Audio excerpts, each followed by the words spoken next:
আম নিয়ে কথা বলতে গেলে অনেক কথাই বলতে হয়। আজকে আম নিয়ে কোনো কথা হবে না, আম নিয়ে আজকে একটা গল্প শুনবো। এক গরিব রাখাল ছেলে ছিল। তার সংসারে বলতে শুধু তার এক মাই ছিল। সে খুবই সহজ সরল এবং সৎ মানুষ ছিল। সে মাঠে মাঠে গরু চড়ায়। তার নিজের কোনো গরু নেই, অন্যের গরু নিয়ে সারাদিন মাঠে থাকে। বিকেল হলে ঘরে ফিরে। মা যা দেয় তাই খেয়ে নেয়, কোনো কথা বলে না, বায়না ধরে না।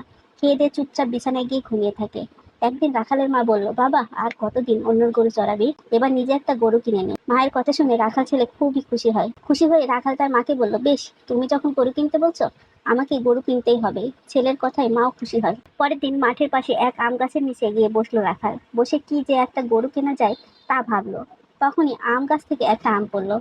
রাখাল আমটা কুড়ালো। ওর ভীষণ ক্ষুধা পেয়েছিল, তাই আমটা খেতে চাইলো। রাখাল মুখের কাছে তুলে ধরলো আমটা। আমটাই কামড় বসালো। আমটা ছিল খুব টক, তাই এক কামড় খেয়েই রাখাল আমটা ফেলে দিল। এই দেখে আম গাছটা কষ্ট পেল, বলল,